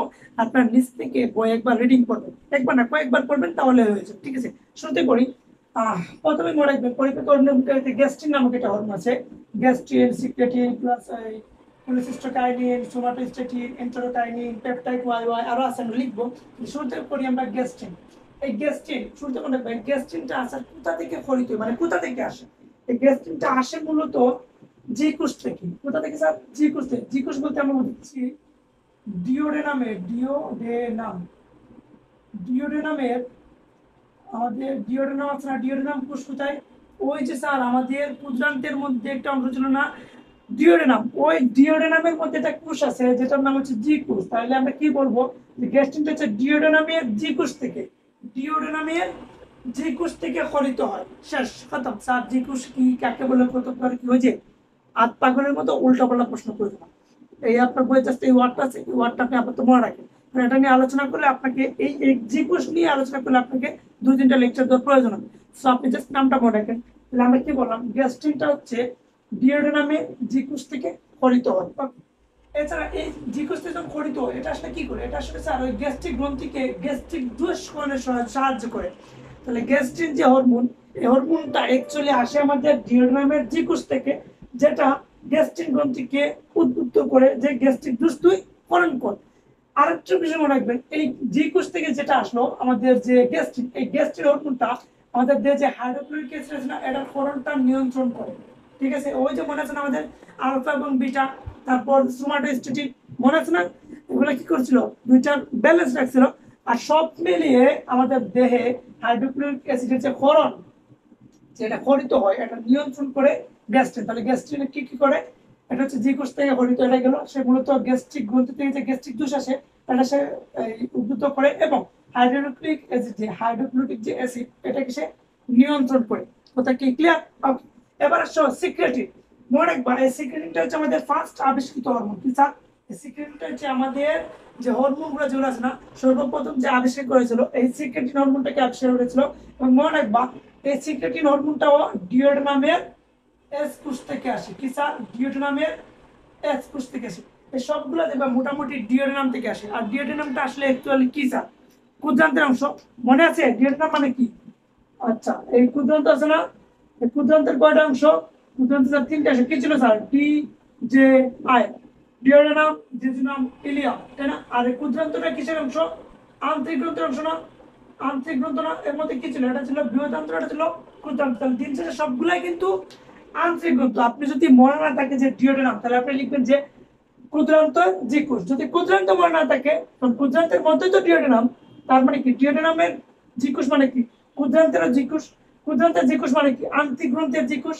তার মানে আপনি যাই বলেন, সব মিলে এখানকার সবগুলা হরমোন আন্তরিক গ্রন্থি থেকে গঠিত হয়। মোটামুটি 2-1টা আছে পাকস্থলী থেকে, বুঝে গেছে? আর আর না যদি আপনি বলেন ক্ষুদ্রান্ত, আর যদি এক্স্যাক্টলি বলতে পারেন যে ডিওডোনাম, জেজুনাম, ইলিয়াম, আন্তরিক, পাকস্থলী, তাহলে তো ভালো। মানে দিন শেষে আমরা সবগুলোই কিন্তু ওই এক কথাই বলবো। আমরা কি বললাম, ডিওডোনামের যে কোষ থেকে গঠিত, এটা বললাম ডিওডোনামের এস কোষ থেকে গঠিত হয়। এই এস কোষ থেকে কি থেকে আর একটু ডিটেইলস যদি বলতে পারো, তাহলে বলবা যে ডিওডোনামের এস কোষ থেকে গঠিত হয়, লিখলে গুড। আর যদি সম্ভব যদি হয়, তাহলে লিখবা যে ডিওডোনামের এস কোষের মিউকোসা থেকে, মিউকোসা, এই যে মিউকোসা থেকে গঠিত হয়। আর এই সিক্রেটিনটা মনে রাখবা, এটা হচ্ছে ফার্স্ট আবিষ্কৃত হরমোন, এবং এটা হচ্ছে অ্যাসিড বিরোধী হরমোন। এটা সবসময় অ্যাসিডের বিরুদ্ধে কাজ করে, সেজন্য বলা হয় সিক্রেটিনকে অ্যাসিড বিরোধী হরমোন। এবার আসো 3 নম্বরে আরেকটা আছে কোলেসিস্টোকাইনিন। কি স্যার? কোলেসিস্টোকাইনিন। কোলেসিস্টোকাইনিন নামগুলো বেশ কয়েকবার পড়বা, কারণ বায়োলজির শব্দগুলো একটু কঠিন মনে হয়, কয়েকবার প্র্যাকটিস করলে সহজ হয়ে যাবে। মানে ছোট ছোট করে বলবা যে কোলেসিস্টোকাইনিন, কোলেসিস্টোকাইনিন, এই যে সোমাটোস্ট্যাটিন, সোমাটোস্ট্যাটিন, সোমাটোস্ট্যাটিন, তারপর এন্টেরোকাইনিন, এন্টেরোকাইনিন, এন্টেরোকাইনিন। ওকে, তাহলে আমরা আসি কোলেসিস্টোকাইনিন। এই কোলেসিস্টোকাইনিনটা হচ্ছে কি আইকুস থেকে আসে। কোথা থেকে আসে? আইকুস থেকে। কোন আইকুস থেকে? ডিওডোনামের আইকুস থেকে গঠিত হয়। এই কোলেসিস্টোকাইনিনের অপর নামটা একটু কষ্ট করে মনে রাখবা। কোলেসিস্টোকাইনিনের অপর নামটা হচ্ছে পেনক্রিওজাইমিন, পেনক্রিওজাইমিন, পেনক্রিওজাইমিন, পেনক্রিওজাইমিন। তাহলে কোলেসিস্টের অপর নাম কি? পেনক্রিওজাইমিন। কোথা থেকে গঠিত হয়? আইকুস থেকে গঠিত হয়। আরেকটা যে মনে রাখবা, কোলেসিস্টোকাইনিন আমাদের দেহে যে অগ্নাশয় রস আছে না, অগ্নাশয় রস কি ক্ষরণ হয় না, এই কোলেসিস্টোকাইনিন অগ্নাশয়ের পাশে গিয়ে, অগ্নাশয় রসের যে পাশে গিয়ে একটু পাম দেয়, অগ্নাশয় একটু রস ক্ষরণ কর, অগ্নাশয় একটু রস ক্ষরণ কর, মানে পাম দেয়। তাহলে কি করে? অগ্নাশয়ের রসকরণকে, অগ্নাশয়ের রসকরণকে উদ্দীপিত করে, মানে পাম দিয়ে রস উৎপাদনে সাহায্য করে। তাহলে সোমাটো এই কোলেসিস্টোকাইনিন ক্ষুদ্রান্তের আইকুস থেকে, ঠিক আছে? কিন্তু এইটা এখান থেকে গঠিত হলেও তার একটা অপর নাম বললাম পেনক্রিওজাইমিন, সে আইকুস থেকে গঠিত হলেও সে কাজ করে অগ্নাশয়ের রসের সাথে। কিভাবে? অগ্নাশয়ের রসকে সে ক্ষরণ করতে উদ্দীপিত করে, মানে মোটিভেশন করে, মানে মোটিভেট করে, বুঝে গেছে? তারপর আসো সোমাটোস্ট্যাটিন। স্যার সোমাটোস্ট্যাটিন কি স্যার? খুব সহজে মনে রাখবা, এই একটা মাত্র এক্সেপশনাল, বাকি সবগুলো মোটামুটি ক্ষুদ্রান্ত, বৃহদান্ত্র, এই আন্তরিক গ্রন্থ, ডিওডোনাম বা জেজুনাম, ইলিয়াম, সবগুলো আন্তরিক গ্রন্থের সাথে। একটা একটু কষ্ট মনে রাখবা যে পাকস্থলীর ডিকুস থেকে, কোথা থেকে? পাকস্থলীর ডিকুস থেকে। এই যে সোমাটোস্ট্যাটিন, এটা একটু এক্সেপশনাল মনে রাখবা, সোমাটোস্ট্যাটিনটা আসে পাকস্থলীর ডিকুস থেকে খরিত হয়, পাকস্থলীর ডিকুস থেকে খরিত হয় একমাত্র সোমাটোস্ট্যাটিন। তাহলে সোমাটোস্ট্যাটিন যেটা, সোমাটোস্ট্যাটিন এটা হচ্ছে গ্যাস্ট্রিনের করণ নিবারণ করে। এই মনে রাখো, সোমাটোস্ট্যাটিন সবসময় সবগুলো কি করে জানো? সে শুধু হ্রাস করে, সে শুধু হ্রাস করে। কেমনে? এই যে গ্যাস্ট্রিনের করণকে সে নিবারণ করে, মানে গ্যাস্ট্রিন করণকে সে দামায় রাখে, তাহলে গ্যাস্ট্রিনের করণকে সে নিবারণ করে। এছাড়াও সে অগ্নাশয় রস, পাকস্থলীর রস এগুলাকে সে হ্রাস করে। তাহলে সোমাটোস্ট্যাটিনের কাজ হচ্ছে শুধু বাধা দেওয়া। সে কি কি বাধা দিল? নাম্বার 1, সে গ্যাস্ট্রিনের করণকে নিবারণ করলো। নাম্বার 2, অগ্নাশয় রসকে সে হ্রাস করলো। নাম্বার 3, পাকস্থলীকে সেও হ্রাস করলো। তার মানে সোমাটোস্ট্যাটিন মানে শুধু হ্রাস করা। ওকে, তারপরে সর্বশেষ এন্টেরোকাইনিন এবং পেপটাইড। এন্টেরোকাইনিন এবং peptide Y Y, peptide Y Y, enterokinin এবং পেপটাইড ওয়াই ওয়াই। খুব মজার কাহিনী হলো, এই যে দুইটা আছে না, এই দুইটা জাস্ট একটা ওয়ার্ড মনে রাখলে আপনাদের চলবে। কি স্যার সেই ওয়ার্ড? ইলিয়ামের প্রাচীর থেকে গঠিত হয়, ইলিয়ামের প্রাচীর থেকে গঠিত হয়। আপনি কি বুঝলেন স্যার? এতগুলো তো খুব সহজেই মনে রাখছিলাম। এই যে দুইটা এন্টেরোকাইনিন এবং পেপটাইড ওয়াই ওয়াই, এই দুইটার জন্য একটা ওয়ার্ড আপনাদের মনে রাখলে চলবে। বাকি যে দুই একটা লাইন আছে একটু কষ্ট করে আপনি নিচে থেকে পড়ে নিন, বুঝে গেছে? আপনি কি মনে রাখবেন? আপনি অ্যাকচুয়ালি মনে রাখবেন যে এন্টেরোকাইনিন এবং পেপটাইড ওয়াই ওয়াই এই দুইটা ইলিয়ামের প্রাচীর থেকে। তাহলে ইলিয়াম কোথায় থাকে? ইলিয়াম থাকে স্যার আমাদের ক্ষুদ্রান্তে। ক্ষুদ্রান্ত কোথা থেকে? আন্তরিক গ্রন্থের মধ্যে। আপনি যদি বলেন যে এই দুইটা আন্তরিক গ্রন্থ থেকে গঠিত হয়, হয়ে যাবে। আপনি যদি বলেন ক্ষুদ্রান্ত থেকে গঠিত হয়, তাও হয়ে যাবে। তবে স্পেসিফিকলি যদি আপনি বলতে চান তাহলে আপনি বলবেন ইলিয়ামের প্রাচীর থেকে গঠিত হয়। এটা হচ্ছে সবচেয়ে বিশুদ্ধ মত, ঠিক আছে? সবচেয়ে সুন্দর একটা কথা, বোঝা গেল? এই ছিল প্রায় 6টা হরমোনের কথাবার্তা। আরো কিছু হরমোন আছে, আমরা দেখি, আসো দেখো। 6 নম্বরে ছিলাম আমরা, 7 নম্বর না, 7 নম্বরে আসো। দেখো আর কি কি আছে, আর এই শেষ, এইখানে শেষ। ধৈর্য ধরো। আছে এন্টেরোগ্যাস্ট্রিন। কি sir? Enterogastrin, enterocrinin, enterocrinin, duocrinin, pancreatic polypeptide, villikinin and vasoactive intestinal peptide. Sir কি শুরু করলেন স্যার? এটা তো উচ্চারণই করতে পারতেছি না। হ্যাঁ, এগুলো কি ক্লিয়ার দেখা যাচ্ছে? এগুলো কি ক্লিয়ার দেখা যাচ্ছে? হ্যাঁ স্যার, ক্লিয়ার দেখা যাচ্ছে। এবার দেখো খুব মজার কাহিনী, এই শোনো, হ্যাঁ এদিকে মজার কাহিনী দেখো, সবকটা দেখো। এই যে দেখো এন্টেরোগ্যাস্ট্রিন, এটা কোথা থেকে আসে দেখো তো। এই যে লিখে রাখছি ডিওডানামের থেকে গঠিত, ঠিক আছে? ডিওডানাম থেকে গঠিত, ডিওডানাম থেকে গঠিত হয়। এন্টেরোগ্যাস্ট্রিন ডিওডানাম থেকে গঠিত হয়। এন্টেরোকাইনিন ডিওডানাম থেকে গঠিত হয়। বিলিকাইনিন ডিওডানাম থেকে গঠিত হয়। আবার দেখো এই ডিওকাইনিন বিলিকাইনিন ক্ষুদ্রান্তের প্রাচীর। ক্ষুদ্রান্তটা কি? ডিওডানামের তো অংশ, তাই না? মানে ক্ষুদ্রান্তের ভিতরে তো ডিওডানাম, তাহলে ক্ষুদ্রান্তের প্রাচীর এটা সেই। আবার দেখো ভেসোঅ্যাক্টিভ ইন্টেস্টাইনাল পেপটাইড, এটাও কিন্তু ক্ষুদ্রান্তের প্রাচীর। ও স্যার যাই বলেন স্যার, ঘুরে ফিরে ওষুধ একটাই কথা বলে, হুম, তাই না? আচ্ছা আচ্ছা, বুঝছো। আচ্ছা শুনো, এক চাচা, বৃদ্ধ চাচা, প্রায় 70 বছর বয়স। চাচা ডক্টরের কাছে গেল, তাগড়া যুবক এক ডক্টরের কাছে যাওয়ার পর বললো যে ভাতিজা, আমার না ভাতিজা মুখে খাওয়ার রুচি নাই। তো ডক্টর যখন দেখলো যে চাচার বয়সটা প্রায় 75, এটা তো আসলে বা চাচাটা বয়সের একটা চাপ, বয়সের কারণে বা বার্ধক্যের কারণে বললো চাচা এটা আপনার বয়সের কারণে। চাচা বললো ভাতিজা মুখে তো খাবারের রুচি নেই, তারপরে যদি একটু ধৈর্য ধরে খেয়েও ফেলি ওই খাবারটা বাচ্চা হজম হয় না। তো ডক্টর প্রেসক্রিপশন লিখতেছে আর বলতেছে চাচা এটাও স্যার বয়সের কারণ। চাচা বললো ভাতিজা যদি হজম হয়েও যায়, রাতে ঘুমাতে পারি না ভাতিজা, ওই যে আমার পুরো শরীর শুধু কাঁপে। তো ডক্টর বললো চাচা এটাও আপনার বয়সের কারণ। তো চাচা বললো কি রে, যাই জিজ্ঞেস করি কি ডক্টর, শুধু বলে বয়সের কারণ, বয়সের কারণ। পরে বললো ভাতিজা ওই মুখের রুচি থাক আর না থাক, আমি যখন খেয়ে ফেলি তা যদি কোনো রকমে হজম হয়ে যায় আর আমি যদি ঘুমায় যদি পড়ি, সকালে ওঠার পর ভাতিজা আমার ওই ওয়াশরুমটা ক্লিন হয় না, মানে ক্লিয়ার হয় না, আর পেটের ভিতরটা আসলে একটু এদিক সেদিক করে। তো ডক্টর বলতে চাচা এটাও আসলে আপনার বয়সের কারণ, মানে আপনার বার্ধক্যের কারণ। গেল চাচার মেজাজ খারাপ হয়ে, এমনিতে বয়স্ক তারপর বারবার একই কথা বলতেছে, মেজাজ গেছে খিটখিটে, হাত দুটোকে টাস করে মায়ের দিছে ডক্টরকে। যেই মাইট দিছে ডক্টর চেয়ার থেকে গিয়ে নিচে পড়ে গেছে। ডক্টর এরকম গালে হাত দিয়ে এসে চেয়ারে বসছে, বসার পর চাচা দিয়ে তাকে বলছে, চাচা এই যে আপনি আমার একটা মাইট দিলেন, এটা কিন্তু আপনার বয়সের কারণ। আমি আপনাকে যেটা বুঝাতে চাচ্ছি, আপনি আমাকে যাই জিজ্ঞেস করেন আমি বলবো ডিওড্রাম দিয়ে গঠিত হয়েছে, আপনি আমাকে যাই জিজ্ঞেস করেন আমি বলবো ক্ষুদ্রান্ত দিয়ে গঠিত হয়েছে। তার মানে বুঝা গেল সবগুলা মোটামুটি ক্ষুদ্রান্ত থেকে, দুই একটা এক্সেপশন, ধরুন একটা পেয়েছিলাম আমরা পাকস্থলী থেকে, আর একটা পাবো আমরা অগ্নাশয় থেকে বা আইলেটস অফ ল্যাঙ্গারেন্স থেকে। বাকি সবগুলো মোটামুটি ডিওড্রাম অথবা ক্ষুদ্রান্ত বা বৃহদান্ত্র বা আন্তরিক গ্রন্থি, যে কোনো একটা বললেই চলবে। তাহলে আসো, আমরা ছিলাম এন্টারোগ্যাস্ট্রিন। অ্যাকচুয়ালি এন্টারোগ্যাস্ট্রিন বলতে আসলে ফুল ফর্ম একটা আছে। এন্টারোগ্যাস্ট্রিন বলতে অ্যাকচুয়ালি বোঝায় gastric inhibitory peptide, gastric inhibitory peptide. এটাকে আমরা আর সঙ্গে বলি জিপ, জিআইপি, জিপ। জিপের ফুল মিনিং কি স্যার? গ্যাস্ট্রিক ইনহিবিটরি পেপটাইড, ঠিক আছে? এটা তাহলে এই এন্টারোগ্যাস্ট্রিন মানে এই লাইনটা মূলত বোঝায়। আর এটা আসে ডিওড্রাম থেকে গঠিত হয়, এটা আমরা জানি কারণ বারবার এটাই আসবে।